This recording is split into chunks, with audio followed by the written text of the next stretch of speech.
Hello students, welcome to info Kannada. SSP pre matric scholarship ಬಂದು ಶುರುವಾಗಿದೆ. 2026 ಹಾಗೂ 27ನೇ ಸಾಲಿನ SSP ಪ್ರೀ ಮೆಟ್ರಿಕ್ ಮತ್ತು ಪೋಸ್ಟ್ ಮೆಟ್ರಿಕ್ ಸ್ಕಾಲರ್ಶಿಪ್ ಶುರುವಾಗಿದ್ದು, ಈಗಾಗಲೇ ನಾವು ಪೋಸ್ಟ್ ಮೆಟ್ರಿಕ್ ಸ್ಕಾಲರ್ಶಿಪ್ಗಾಗಿ ಅಪ್ಲೈ ಮಾಡುವುದು ಹೇಗೆ ಅಂತ ಒಂದು ವಿಡಿಯೋನ ಮಾಡಿದ್ವಿ ಮತ್ತು ಪ್ರೀ ಮೆಟ್ರಿಕ್ ಸ್ಕಾಲರ್ಶಿಪ್ಗಾಗಿ ಅಪ್ಲೈ ಮಾಡುವುದು ಹೇಗೆ ಅಂತ ವಿಡಿಯೋನ ಮಾಡಿ ಅಂತ ಕಾಮೆಂಟನ್ನು ಮಾಡ್ತಾ ಇದ್ದಾರೆ. 1ರಿಂದ 10ನೇ ತರಗತಿ ವಿದ್ಯಾರ್ಥಿಗಳಿಗೆ ಪ್ರೀ ಮೆಟ್ರಿಕ್ ಸ್ಕಾಲರ್ಶಿಪ್ ಬರುತ್ತೆ. ಈ ಒಂದು ಪ್ರೀ ಮೆಟ್ರಿಕ್ ಸ್ಕಾಲರ್ಶಿಪ್ಪನ್ನು ಅಪ್ಲೈ ಮಾಡುವುದು ಹೇಗೆ ಅಂತ ಕಂಪ್ಲೀಟಾಗಿ ಒಂದು ವಿಡಿಯೋನ ಮಾಡಿ ಅಂತ ಕಾಮೆಂಟನ್ನು ಮಾಡ್ತಾ ಇದ್ದಾರೆ. ಸೊ ನಾವು ಈ ಒಂದು ವಿಡಿಯೋಲ್ಲಿ SSP ಪ್ರೀ ಮೆಟ್ರಿಕ್ ಸ್ಕಾಲರ್ಶಿಪ್ಗಾಗಿ ಅಪ್ಲೈ ಮಾಡುವುದು ಹೇಗೆ ಅಂತ ಕಂಪ್ಲೀಟಾಗಿ ಈ ಒಂದು ವಿಡಿಯೋಲಿ ಡಿಸ್ಕಸ್ ಮಾಡೋಣ. ಯಾವ ರೀತಿ ಅಪ್ಲಿಕೇಶನ್ ಪ್ರೋಸೆಸ್ ಇರುತ್ತೆ, ಫುಲ್ ಅಪ್ಲಿಕೇಶನನ್ನು ಯಾವ ರೀತಿ ಕಂಪ್ಲೀಟ್ ಮಾಡುವುದು ಅಂತ ಈ ಒಂದು ವಿಡಿಯೋಲಿ ನೋಡೋಣ. ಓಕೆ, ವಿಡಿಯೋನ ಶುರು ಮಾಡೋದಕ್ಕಿಂತ ಮುಂಚೆ ನೀವೇನಾದರೂ ನಮ್ಮ ಚಾನಲ್ಗೆ ಹೊಸದಾಗಿ ವಿಸಿಟ್ ಮಾಡ್ತಾ ಇದ್ದರೆ ಈ ಕೂಡಲೇ ಚಾನಲ್ಗೆ ಸಬ್ಸ್ಕ್ರೈಬ್ ಆಗಿ ಹಾಗೂ ವಿಡಿಯೋಗೊಂದು ಲೈಕ್ ಮಾಡಿ. ಮತ್ತು ನಮ್ಮ ಟೆಲಿಗ್ರಾಮ್ ಚಾನಲ್ಗೆ ಏನಾದರೂ ಜಾಯ್ನ್ ಆಗಿಲ್ಲ ಅಂದರೆ ಡಿಸ್ಕ್ರಿಪ್ಷನ್ಲಿ ಟೆಲಿಗ್ರಾಮ್ ಚಾನಲ್ ಲಿಂಕ್ ಇರುತ್ತೆ. ಆ ಒಂದು ಲಿಂಕ್ ಮೇಲೆ ನೀವು ಕ್ಲಿಕ್ನ ಮಾಡ್ಕೊಂಡ್ಬಿಟ್ಟು ಟೆಲಿಗ್ರಾಮ್ ಚಾನಲ್ಗೆ ಜಾಯ್ನ್ ಆಗಬೇಕಾಗತ್ತೆ. ಓಕೆ, ಬನ್ನಿ ವಿಡಿಯೋನ ಶುರು ಮಾಡೋಣ. ಓಕೆ, ಪ್ರೀ ಮೆಟ್ರಿಕ್ ಸ್ಕಾಲರ್ಶಿಪ್ಗಾಗಿ ಅಪ್ಲೈ ಮಾಡೋದಕ್ಕೆ ನೀವು SSP ಪೋರ್ಟಲನ್ನು ಓಪನ್ ಮಾಡಬೇಕಾಗತ್ತೆ. ಈ ಒಂದು SSP ಪೋರ್ಟಲ್ ಲಿಂಕ್ ಬಂದು ಡಿಸ್ಕ್ರಿಪ್ಷನ್ಲಿ ಕೊಟ್ಟಿರ್ತೀನಿ. ಆ ಲಿಂಕ್ ಮೇಲೆ ನೀವು ಕ್ಲಿಕ್ ಮಾಡಿಕೊಂಡು ಡೈರೆಕ್ಟಾಗಿ ನೀವು ವೆಬ್ಸೈಟ್ಗೆ ವಿಸಿಟ್ ಮಾಡ್ಬೋದು. ಓಕೆ, ವೆಬ್ಸೈಟನ್ನು ಓಪನ್ ಮಾಡ್ಕೊಂಡ ನಂತರ ನೀವು ಇಲ್ಲಿ ಸಿಂಪ್ಲಿ ಪ್ರೀ ಮೆಟ್ರಿಕ್ಗಾಗಿ ಅಪ್ಲೈ ಮಾಡೋದಕ್ಕೆ ನೀವು ಕೆಳಗಡೆ 2026 ಹಾಗೂ 27ನೇ ಸಾಲಿನ ಮೆಟ್ರಿಕ್ ಪೂರ್ವ ವಿದ್ಯಾರ್ಥಿ ವೇತನಕ್ಕಾಗಿ ಅರ್ಜಿ ಸಲ್ಲಿಸಲು ಇಲ್ಲಿ ಕ್ಲಿಕ್ ಮಾಡಿ ಅಂತ ಇದೆಯಲ್ಲ, 1ರಿಂದ 10ನೇ ತರಗತಿಯಲ್ಲಿ ಓದ್ತಾ ಇರುವಂಥ ವಿದ್ಯಾರ್ಥಿಗಳ ಸ್ಕಾಲರ್ಶಿಪ್ ಬಂದು ಪ್ರೀ ಮೆಟ್ರಿಕಲ್ಲಿ ಕನ್ಸಿಡರ್ ಆಗುತ್ತೆ. ಯಾರಿಗೆ ಗೊತ್ತಿಲ್ಲ ತಿಳ್ಕೊಳ್ಳಿ, 1ರಿಂದ 10ನೇ ತರಗತಿಯಲ್ಲಿ ಸ್ಟಡಿ ಮಾಡ್ತಾ ಇರುವಂಥ ವಿದ್ಯಾರ್ಥಿಗಳ ಸ್ಕಾಲರ್ಶಿಪ್ಪನ್ನು ಪ್ರೀ ಮೆಟ್ರಿಕ್ ಅಂತ ಕನ್ಸಿಡರ್ ಮಾಡಲಾಗುತ್ತೆ. ಆ್ಯಂಡ್ ಬಹು ಮುಖ್ಯವಾಗಿ ಪ್ರೀ ಮೆಟ್ರಿಕ್ಗಾಗಿ ಅಪ್ಲೈ ಮಾಡ್ತಾ ಇರುವಂಥ ವಿದ್ಯಾರ್ಥಿಗಳಿಗೆ ಸ್ಯಾಟ್ಸ್ ID ಬೇಕಾಗುತ್ತೆ. ಈ ಒಂದು ಸ್ಯಾಟ್ಸ್ ID ಇದ್ದರೆ ಮಾತ್ರ ನೀವು ಪ್ರೀ ಮೆಟ್ರಿಕ್ಗಾಗಿ ನೀವು ಅರ್ಜಿನ ಸಲ್ಲಿಸುವುದಕ್ಕಾಗುವುದು. ಈ ಒಂದು ಸ್ಯಾಟ್ಸ್ IDನ ಯಾವ ರೀತಿ ತಗೊಳ್ಳೋದು ಅಂದರೆ, ಈ ಸ್ಯಾಟ್ಸ್ ID ನಿಮಗೆ ವಿದ್ಯಾರ್ಥಿಯ ಸ್ಕೂಲಲ್ಲಿ ಸಿಗುತ್ತೆ. ವಿದ್ಯಾರ್ಥಿ ಯಾವ ಒಂದು ಸ್ಕೂಲಲ್ಲಿ ಸ್ಟಡಿ ಮಾಡ್ತಾ ಇದ್ದಾನಲ್ಲ ಆ ಒಂದು ಸ್ಕೂಲಲ್ಲೇ ನಿಮಗೆ ಸ್ಯಾಟ್ಸ್ ID ಸಿಗುತ್ತೆ. ಅದು ಬಿಟ್ಟರೆ ನಿಮಗೆ ಎಲ್ಲಿ ಸಿಗಲ್ಲ. ಸೊ ನೀವು ಕಂಪಲ್ಸರಿ ವಿದ್ಯಾರ್ಥಿಯ ಸ್ಕೂಲಲ್ಲಿ ಈ ಒಂದು ಸ್ಯಾಟ್ಸ್ IDಯನ್ನು ತಗೊಳ್ಳಿ. ಸ್ಕಾಲರ್ಶಿಪ್ ಅಪ್ಲೈ ಮಾಡೋದಕ್ಕೆ ಬೇಕು ಅಂದರೆ ನಿಮಗೆ ಸ್ಯಾಟ್ಸ್ ID ಸಿಗುತ್ತೆ ಸ್ಕೂಲಲ್ಲಿ. ಓಕೆ, ಇಲ್ಲಿ 2026 ಅಕಾಡೆಮಿಕ್ ಇಯರ್ನ ಪ್ರೀ ಮೆಟ್ರಿಕ್ ಸ್ಕಾಲರ್ಶಿಪ್ಗಾಗಿ ಅಪ್ಲೈ ಮಾಡೋದಕ್ಕೆ ಈ ಒಂದು ಆಪ್ಷನನ್ನು ಸೆಲೆಕ್ಟ್ ಮಾಡಬೇಕಾಗತ್ತೆ. ಸೆಲೆಕ್ಟ್ ಮಾಡೋದಕ್ಕಿಂತ ಮುಂಚೆ ನೀವು SSPಯಲ್ಲಿ ವಿದ್ಯಾರ್ಥಿಯ SSP IDಯನ್ನು ಕ್ರಿಯೇಟ್ ಮಾಡಿರಬೇಕಾಗತ್ತೆ. ಸೊ ಪ್ರೀ ಮೆಟ್ರಿಕ್ ಆಗಲಿ ಪೋಸ್ಟ್ ಮೆಟ್ರಿಕ್ ಆಗಲಿ ಯಾವುದೇ ಒಂದು ಸ್ಕಾಲರ್ಶಿಪ್ ಆಗಲಿ ಅಪ್ಲೈ ಮಾಡೋದಕ್ಕಿಂತ ಮುಂಚೆ ನೀವು SSP IDಯನ್ನು ಕ್ರಿಯೇಟ್ ಮಾಡಿರಬೇಕಾಗತ್ತೆ.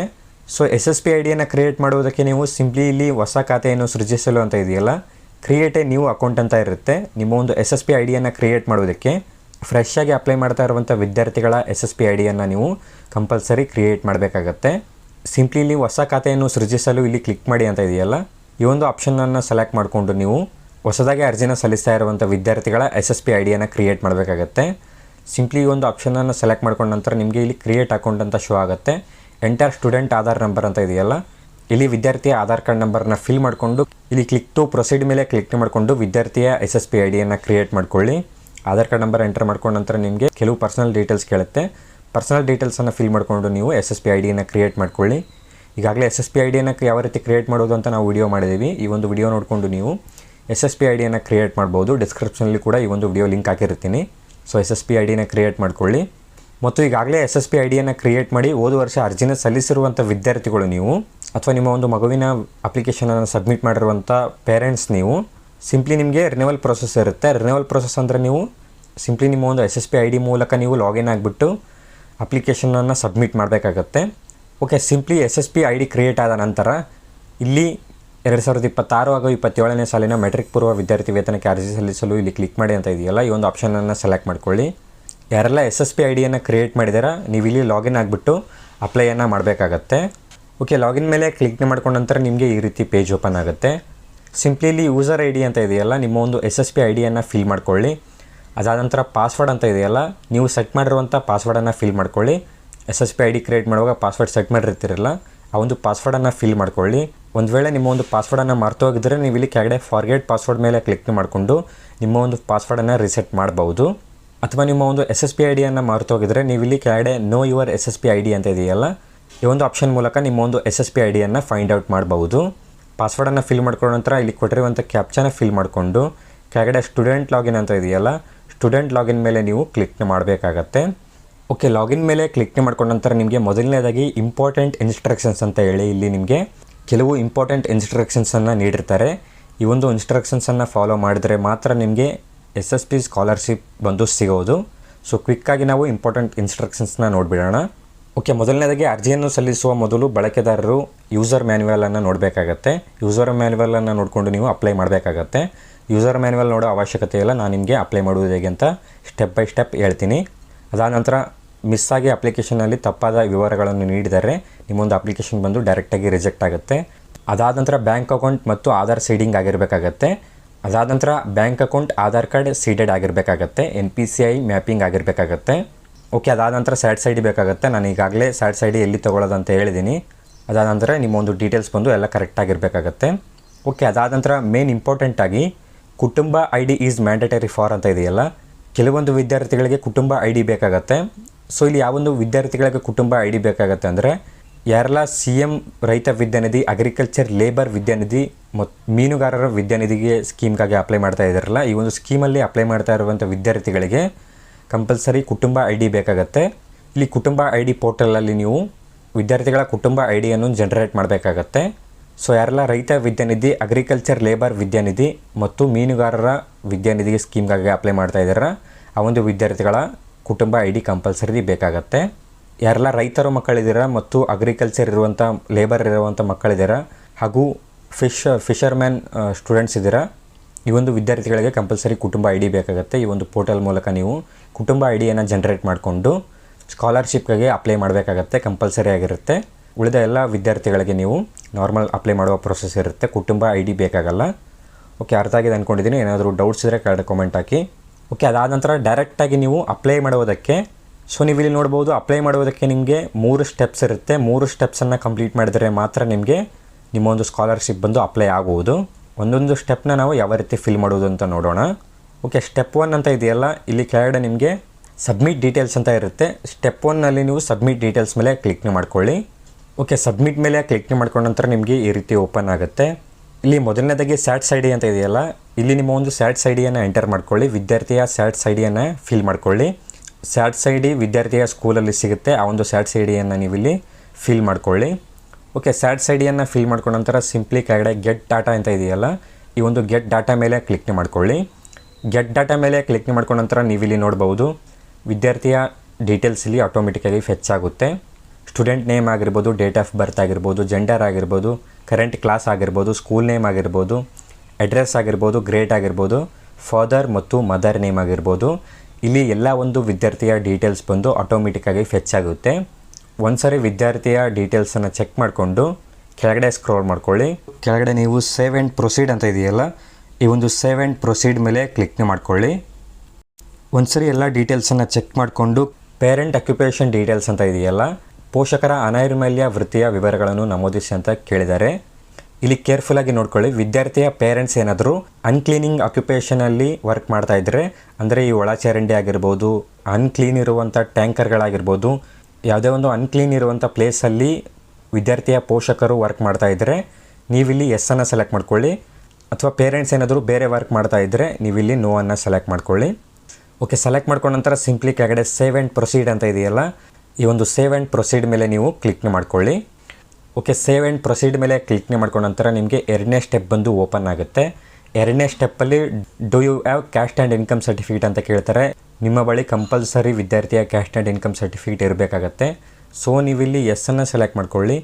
ಎಸ್ಸನ್ನು ಸೆಲೆಕ್ಟ್ ಮಾಡ್ಕೊಂಡ ನಂತರ ಮೊದಲನೇದಾಗಿ ರಿಲಿಜಿಯನ್ ಅಂತ ಕೇಳ್ತಾರೆ, ವಿದ್ಯಾರ್ಥಿಯ ರಿಲಿಜಿಯನನ್ನು ಸೆಲೆಕ್ಟ್ ಮಾಡ್ಕೊಳ್ಳಿ. ಅದಾದ ನಂತರ ಕ್ಯಾಸ್ಟ್ ಸರ್ಟಿಫಿಕೇಟ್ ನಂಬರ್ ಅಂತ ಕೇಳ್ತಾರೆ, ವಿದ್ಯಾರ್ಥಿಯ ಕ್ಯಾಸ್ಟ್ ಸರ್ಟಿಫಿಕೇಟ್ RD ನಂಬರ್ನ ಫಿಲ್ ಮಾಡ್ಕೊಳ್ಳಿ. ಅದಾದ ನಂತರ ಇನ್ಕಮ್ ಸರ್ಟಿಫಿಕೇಟ್ ನಂಬರ್ ಅಂತ ಕೇಳ್ತಾರೆ, ವಿದ್ಯಾರ್ಥಿಯ ಇನ್ಕಮ್ ಸರ್ಟಿಫಿಕೇಟ್ ನಂಬರ್ನ ಫಿಲ್ ಮಾಡ್ಕೊಳ್ಳಿ. ಕ್ಯಾಸ್ಟ್ ಸರ್ಟಿಫಿಕೇಟ್ ನಂಬರ್ ಮತ್ತು ಇನ್ಕಮ್ ಸರ್ಟಿಫಿಕೇಟ್ ನಂಬರ್ ಬಂದು ಅಪ್ ಟು ಡೇಟ್ ಇರಬೇಕಾಗತ್ತೆ. ಎಕ್ಸ್ಪೈರ್ ಆಗಿದ್ದರೆ ನಿಮ್ಮ ಒಂದು ಅಪ್ಲಿಕೇಶನ್ ಬಂದು ರಿಜೆಕ್ಟ್ ಆಗುತ್ತೆ. ಓಕೆ, ಕ್ಯಾಸ್ಟ್ ಇನ್ಕಮ್ ಡೀಟೇಲ್ಸನ್ನು ಫಿಲ್ ಮಾಡಿಕೊಂಡು ಕೆಳಗಡೆ ಚೆಕ್ ಅಂತ ಇದೆಯಲ್ಲ, ಈ ಒಂದು ಚೆಕ್ ಮೇಲೆ ಕ್ಲಿಕ್ ಮಾಡಿಕೊಂಡಾಗ ವಿದ್ಯಾರ್ಥಿಯ ಕ್ಯಾಸ್ಟ್ ಇನ್ಕಮ್ ಡೀಟೇಲ್ಸ್ ಬಂದು ಇಲ್ಲಿ ಫೆಚ್ ಆಗುತ್ತೆ. ನೋಡ್ಬೋದು ನೀವಿಲ್ಲಿ ವಿದ್ಯಾರ್ಥಿಯ ಕ್ಯಾಸ್ಟ್ ಇನ್ಕಮ್ ಡೀಟೇಲ್ಸ್ ಇಲ್ಲಿ ಫೆಚ್ ಆಗಿದೆ. ವಿದ್ಯಾರ್ಥಿ ನೇಮ್ ಆಗಿರ್ಬೋದು, ಎಲ್ಲ ಪರ್ಸನಲ್ ಡೀಟೇಲ್ಸ್ ಇಲ್ಲಿ ಫೆಚ್ ಆಗಿದೆ. ಓಕೆ, ಅದಾದ ನಂತರ ಸಿಂಪ್ಲಿ ನೀವು ಕೆಳಗಡೆ ಸೇವ್ ಆ್ಯಂಡ್ ಪ್ರೊಸೀಡ್ ಅಂತ ಇದೆಯಲ್ಲ, ಮತ್ತೆ ನೀವು ಸೇವ್ ಆ್ಯಂಡ್ ಪ್ರೊಸೀಡ್ ಮೇಲೆ ಕ್ಲಿಕ್ನ ಮಾಡ್ಕೊಳ್ಳಿ. ಓಕೆ, ಕ್ಲಿಕ್ನ ಮಾಡ್ಕೊಂಡ ನಂತರ ನಿಮಗೆ ನೆಕ್ಸ್ಟ್ ಸ್ಟೆಪ್ ಬಂದು ಓಪನ್ ಆಗುತ್ತೆ. ನೆಕ್ಸ್ಟ್ ಸ್ಟೆಪ್ಪಲ್ಲಿ ಡಿಸಬಿಲಿಟಿ ಡೀಟೇಲ್ಸ್ ಅಂತ ಇದೆಯಲ್ಲ, ಒಂದು ವೇಳೆ ವಿದ್ಯಾರ್ಥಿ ಏನಾಗಿದ್ದರೂ ಡಿಸಬಿಲಿಟಿ ವಿದ್ಯಾರ್ಥಿ ಆಗಿದ್ದರೆ ನೀವಿಲ್ಲಿ ಎಸ್ಸನ್ನು ಸೆಲೆಕ್ಟ್ ಮಾಡ್ಕೊಳ್ಳಿ, ಅಥವಾ ನಾರ್ಮಲ್ ಸ್ಟೂಡೆಂಟ್ ಆಗಿದ್ದರೆ ನೀವಿಲ್ಲಿ ನೋವನ್ನು ಸೆಲೆಕ್ಟ್ ಮಾಡ್ಕೊಳ್ಳಿ. ಸೆಲೆಕ್ಟ್ ಮಾಡ್ಕೊಂಡ ನಂತರ ಮತ್ತೆ ನೀವು ಕೆಳಗಡೆ ಸೇವ್ ಆ್ಯಂಡ್ ಪ್ರೊಸೀಡ್ ಅಂತ ಇದೆಯಲ್ಲ, ಈ ಒಂದು ಸೇವ್ ಆ್ಯಂಡ್ ಪ್ರೊಸೀಡ್ ಮೇಲೆ ನೀವು ಕ್ಲಿಕ್ನೇ ಮಾಡ್ಕೊಳ್ಳಿ. ಕ್ಲಿಕ್ನೇ ಮಾಡ್ಕೊಂಡ ನಂತರ ನಿಮಗೆ ಥರ್ಡ್ ಸ್ಟೆಪ್ ಬಂದು ಓಪನ್ ಆಗುತ್ತೆ. ಥರ್ಡ್ ಸ್ಟೆಪ್ಪಲ್ಲಿ ವಿದ್ಯಾರ್ಥಿಯ ಪರ್ಸ್ನಲ್ ಡೀಟೇಲ್ಸ್ ಎಂಟರ್ ಮಾಡಬೇಕಾಗತ್ತೆ. ಇದು ಲಾಸ್ಟ್ ಸ್ಟೆಪ್ ಆಗಿರುತ್ತೆ. ಸೊ ಪರ್ಸ್ನಲ್ ಡೀಟೇಲ್ಸಲ್ಲಿ ವಿದ್ಯಾರ್ಥಿ ನೇಮ್, ಜೆಂಡರ್, ಮೊಬೈಲ್ ನಂಬರ್ ಬಂದು ಆಟೋಮೆಟಿಕ್ಕಾಗಿ ಫೆಚ್ ಆಗಿರುತ್ತೆ. ಇಮೇಲ್ ಐ ಡಿ ಇದೆ, ಇಮೇಲ್ ಐ ಡಿ ಮ್ಯಾಂಡೇಟರಿ ಇಲ್ಲ, ನೀವು ಇದನ್ನು ಸ್ಕಿಪ್ ಕೂಡ ಮಾಡ್ಬೋದು, ಎಂಟರ್ ಕೂಡ ಮಾಡ್ಬೋದು. ಅದಾದ ನಂತರ ಹೋಮ್ ಡಿಸ್ಟ್ರಿಕ್ಟ್ ಅಂತ ಇದೆ, ವಿದ್ಯಾರ್ಥಿಯ ಡಿಸ್ಟ್ರಿಕ್ಟನ್ನು ಸೆಲೆಕ್ಟ್ ಮಾಡ್ಕೊಳ್ಳಿ, ಹಾಗೂ ವಿದ್ಯಾರ್ಥಿಯ ತಾಲೂಕನ್ನು ಸೆಲೆಕ್ಟ್ ಮಾಡ್ಕೊಳ್ಳಿ. ಅದಾದ ನಂತರ ಸೆಲೆಕ್ಟ್ ಅಸೆಂಬ್ಲಿ ಕಾನ್ಸ್ಟಿಟ್ಯೂಯೆನ್ಸಿ ಅಂತ ಕೇಳಿದರೆ ಇಲ್ಲಿ ನಿಮ್ಮ ಒಂದು ತಾಲೂಕನ್ನು ಸೆಲೆಕ್ಟ್ ಮಾಡ್ಕೊಳ್ಳಿ. ಅದಾದ ನಂತರ ಪಿನ್ ಕೋಡ್ ಅಂತ ಇದೆ, ಪಿನ್ ಕೋಡನ್ನು ಫಿಲ್ ಮಾಡ್ಕೊಳ್ಳಿ. ಆಧಾರ್ ಕಾರ್ಡಲ್ಲಿ ಇರುವಾಗೆ ಪಿನ್ ಕೋಡನ್ನು ಫಿಲ್ ಮಾಡ್ಕೊಳ್ಳಿ. ಪರ್ಮನೆಂಟ್ ಅಡ್ರೆಸ್ ಅಂತ ಇದೆ, ಇಲ್ಲಿ ಆಟೋಮೆಟಿಕ್ಕಾಗಿ ಫಿಲ್ ಆಗಿರುತ್ತೆ. ಫಿಲ್ ಆಗಿಲ್ಲ ಅಂತಂದರೆ ನೀವು ವಿದ್ಯಾರ್ಥಿಯ ಪರ್ಮನೆಂಟ್ ಅಡ್ರೆಸ್ಸನ್ನು ಫಿಲ್ ಮಾಡಬಹುದು. ಅದಾದ ನಂತರ are you a domicile of Karnataka ಅಂತ ಕೇಳಿದರೆ ಇಲ್ಲಿ ನೀವು ಎಸ್ಸನ್ನು ಸೆಲೆಕ್ಟ್ ಮಾಡ್ಕೊಳ್ಳಿ. ವಿದ್ಯಾರ್ಥಿ ಕರ್ನಾಟಕ ವಿದ್ಯಾರ್ಥಿ ಆಗಿರೋದ್ರಿಂದ ನೀವು ಇಲ್ಲಿ ಎಸ್ಸನ್ನು ಸೆಲೆಕ್ಟ್ ಮಾಡ್ಕೊಳ್ಳಿ. ಓಕೆ, ಪರ್ಸನಲ್ ಡೀಟೇಲ್ಸನ್ನು ಎಂಟರ್ ಮಾಡ್ಕೊಂಡ ನಂತರ ಇಲ್ಲಿ ಮೇಲ್ಗಡೆ ಡಿಸ್ಪ್ಲೇಡ್ ಡೀಟೇಲ್ಸ್ ಆರ್ ಕರೆಕ್ಟ್ ಅಂತ ಕೇಳ್ತಾರೆ. ರಿನ್ಯೂವಲ್ ಮಾಡ್ತಾ ಇರುವಂಥ ವಿದ್ಯಾರ್ಥಿಗಳಿಗೆ ಡೀಟೇಲ್ಸ್ ಕರೆಕ್ಟ್ ಇದೆ ಅಂತ ಚೆಕ್ ಮಾಡೋದಕ್ಕಿರುತ್ತೆ. ನೀವು ಇಲ್ಲಿ ಚೆಕ್ ಮಾಡಿಕೊಂಡು ಕೆಳಗಡೆ ಸೇವ್ ಆ್ಯಂಡ್ ಪ್ರೊಸೀಡ್ ಅಂತ ಇದೆಯಲ್ಲ, ಈ ಒಂದು ಸೇವ್ ಆ್ಯಂಡ್ ಪ್ರೊಸೀಡ್ ಮೇಲೆ ಕ್ಲಿಕ್ನೇ ಮಾಡ್ಕೊಳ್ಳಿ. ಓಕೆ, ಸೇವ್ ಆ್ಯಂಡ್ ಪ್ರೊಸೀಡ್ ಮೇಲೆ ಕ್ಲಿಕ್ನೇ ಮಾಡ್ಕೊಂಡ ನಂತರ ಸಿಂಪ್ಲಿ ಕೆಳಗಡೆ ನೆಕ್ಸ್ಟ್ ಅಂತ ಇದೆಯಲ್ಲ, ಈ ಒಂದು ನೆಕ್ಸ್ಟ್ ಮೇಲೆ ಕ್ಲಿಕ್ನೇ ಮಾಡ್ಕೊಳ್ಳಿ. ಓಕೆ, ನೆಕ್ಸ್ಟ್ ಮೇಲೆ ಕ್ಲಿಕ್ನೇ ಮಾಡ್ಕೊಂಡ ನಂತರ ಎರಡನೇ ಸ್ಟೆಪ್ಪಲ್ಲಿ ಹಾಸ್ಟೆಲ್ ಡೀಟೇಲ್ಸ್ ಅಂತ ಇದೆಯಲ್ಲ, ಇಲ್ಲಿ ವಿದ್ಯಾರ್ಥಿ ಏನಾದರೂ ಹಾಸ್ಟೆಲರ್ ಆಗಿದ್ದರೆ, ಇಲ್ಲಿ ವಿದ್ಯಾರ್ಥಿ ಏನಾದರೂ ಹಾಸ್ಟೆಲಲ್ಲಿ ಸ್ಟೇ ಮಾಡ್ತಾ ಇದ್ದರೆ ನೀವು ಇಲ್ಲಿ ನೋವನ್ನು ಸೆಲೆಕ್ಟ್ ಮಾಡ್ಕೊಳ್ಳಿ. ಅಂದರೆ ಇಲ್ಲಿ are you a day scholar ಅಂತ ಇದೆಯಲ್ಲ, ವಿದ್ಯಾರ್ಥಿ ಏನಾದರೂ ರೆಗ್ಯುಲರ್ ಡೇ ಸ್ಕಾಲರ್ ಇದ್ದಾನೆ, ಹಾಸ್ಟೆಲಲ್ಲಿ ಇಲ್ಲ ಅಂತಂದರೆ ನೀವು ಇಲ್ಲಿ ಎಸ್ಸನ್ನು ಸೆಲೆಕ್ಟ್ ಮಾಡ್ಕೊಳ್ಳಿ. ಹಾಸ್ಟೆಲ್ ವಿದ್ಯಾರ್ಥಿ ಆಗಿದ್ದರೆ ನೀವು ಇಲ್ಲಿ ನೋವನ್ನು ಸೆಲೆಕ್ಟ್ ಮಾಡ್ಕೊಳ್ಳಿ. ಒಂದು ವೇಳೆ ವಿದ್ಯಾರ್ಥಿ ಹಾಸ್ಟೆಲ್ ವಿದ್ಯಾರ್ಥಿ ಆಗಿದ್ದರೆ ನೀವು ನೋವನ್ನು ಸೆಲೆಕ್ಟ್ ಮಾಡ್ಕೊಂಡಾಗ ಹಾಸ್ಟೆಲ್ ಡೀಟೇಲ್ಸಲ್ಲಿ ಶೋ ಆಗುತ್ತೆ. ವಿದ್ಯಾರ್ಥಿ ಏನಾದರೂ ಹಾಸ್ಟೆಲಲ್ಲಿ ಇಲ್ಲ ಅಂತಂದರೆ ನೀವು ಇಲ್ಲಿ ಎಸ್ಸನ್ನು ಸೆಲೆಕ್ಟ್ ಮಾಡಬೇಕಾಗತ್ತೆ. ಓಕೆ, ಅದಾದ ನಂತರ ಕೆಳಗಡೆ ನೆಕ್ಸ್ಟ್ ಅಂತ ಇದೆಯಲ್ಲ, ಮತ್ತೆ ನೀವು ನೆಕ್ಸ್ಟ್ ಮೇಲೆ ಕ್ಲಿಕ್ನೇ ಮಾಡ್ಕೊಳ್ಳಿ. ಓಕೆ, ನೆಕ್ಸ್ಟ್ ಮೇಲೆ ಕ್ಲಿಕ್ನೇ ಮಾಡ್ಕೊಂಡ ನಂತರ ಇಲ್ಲಿಗೆ ನಿಮ್ಮ ಒಂದು ಅಪ್ಲಿಕೇಶನ್ ಪ್ರೊಸೆಸ್ ಬಂದು ಕಂಪ್ಲೀಟ್ ಆಗುತ್ತೆ. ಸೊ ಈ ರೀತಿ ನಿಮಗೆ ಅಕ್ನಾಲೇಜ್ಮೆಂಟ್ ಪ್ರಿಂಟ್ ಬರುತ್ತೆ. ಎಲ್ಲ ಡೀಟೇಲ್ಸ್ ಫಿಲ್ ಮಾಡಿರೋದ್ರಿಂದ ನಿಮ್ಮ ಒಂದು ಅಕ್ನಾಲೇಜ್ಮೆಂಟ್ ಪ್ರಿಂಟ್ ಬಂದು ಇಲ್ಲಿ ಶೋ ಆಗುತ್ತೆ. ಇಲ್ಲಿ ಈಗ ತಾನೇ ಎಂಟರ್ ಮಾಡಿರುವಂಥ ವಿದ್ಯಾರ್ಥಿಯ ಎಲ್ಲ ಡೀಟೇಲ್ಸ್ ಇಲ್ಲಿ ಶೋ ಆಗುತ್ತೆ. ಒಂದು ಸಾರಿ ನಿಮ್ಮ ಒಂದು ಡೀಟೇಲ್ಸನ್ನು ಚೆಕ್ ಮಾಡಿಕೊಂಡು ಪ್ರಿಂಟನ್ನು ತಗೊಳ್ಳೋದಕ್ಕೆ ನೀವು ಕೆಳಗಡೆ ಸ್ಕ್ರೋಲ್ ಮಾಡ್ಕೊಳ್ಳಿ. ಕೆಳಗಡೆ ಸ್ಕ್ರೋಲ್ ಮಾಡ್ಕೊಂಡ ನಂತರ ನಿಮಗೆ ಡಿಕ್ಲರೇಷನ್ ಇರುತ್ತೆ, ಈ ಒಂದು ಡಿಕ್ಲರೇಷನನ್ನು ಸೆಲೆಕ್ಟ್ ಮಾಡ್ಕೊಳ್ಳಿ. ಡಿಕ್ಲರೇಷನನ್ನು ಸೆಲೆಕ್ಟ್ ಮಾಡ್ಕೊಂಡ ನಂತರ ಸೇವ್ ಆ್ಯಸ್ ಡ್ರಾಫ್ಟ್ ಅಂತ ಇದೆಯಲ್ಲ, ಇಲ್ಲಿ ನಿಮಗೆ ಸಬ್ಮಿಟ್ ಅಂತ ಶೋ ಆಗುತ್ತೆ. ಸಬ್ಮಿಟ್ ಮೇಲೆ ಕ್ಲಿಕ್ ಮಾಡ್ಕೊಂಡ ನಂತರ ನಿಮ್ಮ ಒಂದು ಸ್ಕಾಲರ್ಶಿಪ್ ಅಪ್ಲಿಕೇಶನ್ ಬಂದು ಕಂಪ್ಲೀಟ್ ಆಗುತ್ತೆ. ಅಥವಾ ನಿಮ್ಮ ಒಂದು ಡಿವೈಸಲ್ಲಿ ಸೇವ್ ಕೂಡ ಮಾಡಬಹುದು. ಅಕ್ನಾಲೇಜ್ಮೆಂಟ್ PDF ಅನ್ನು ನೀವು ನಿಮ್ಮ ಒಂದು ಡಿವೈಸಲ್ಲಿ ಸೇವ್ ಮಾಡಬಹುದು. ಓಕೆ, ಈ ರೀತಿ ನೀವು ಪ್ರೀ ಮೆಟ್ರಿಕ್ ಸ್ಕಾಲರ್ಶಿಪ್ಗಾಗಿ ಅಪ್ಲೈಯನ್ನು ಮಾಡ್ಬೋದು. ಐ ಹೋಪ್ ಅಪ್ಲಿಕೇಶನ್ ಪ್ರೊಸೆಸ್ ಅರ್ಥ ಆಗಿದೆ ಅಂದ್ಕೊಂಡಿದ್ದೀನಿ. ಈ ಒಂದು ವಿಡಿಯೋದ ಬಗ್ಗೆ ಏನಾದರೂ ಡೌಟ್ಸ್ ಇದ್ದರೆ ಕೆಳಗಡೆ ಕಾಮೆಂಟ್ ಹಾಕಿ. ಓಕೆ, ಈ ಒಂದು ವಿಡಿಯೋನ ನಾನು ಇಲ್ಲಿಗೆ ಕಂಪ್ಲೀಟ್ ಮಾಡ್ತಾ ಇದ್ದೀನಿ. ವಿಡಿಯೋ ಏನಾದರೂ ಇಷ್ಟದಲ್ಲಿ ವಿಡಿಯೋಗೊಂದು ಲೈಕ್ ಮಾಡಿ. ಚಾನಲ್ಗೆ ಏನಾದರೂ ಇನ್ನೂ ಸಬ್ಸ್ಕ್ರೈಬ್ ಆಗಿಲ್ಲ ಅಂದರೆ ಇದೇ ರೀತಿ ಕಂಟೆಂಟ್ಗೋಸ್ಕರ ಚಾನಲ್ನ ಸಬ್ಸ್ಕ್ರೈಬ್ ಮಾಡ್ಕೊಳ್ಳಿ ಅಂತ ಹೇಳ್ತಾ ಈ ಒಂದು ವಿಡಿಯೋನ ನಾನು ಇಲ್ಲಿಗೆ ಕಂಪ್ಲೀಟ್ ಮಾಡ್ತಾ ಇದ್ದೀನಿ. ಓಕೆ, ಮತ್ತೆ ಸಿಗೋಣ ಮುಂದಿನ ವಿಡಿಯೋಲ್ಲಿ.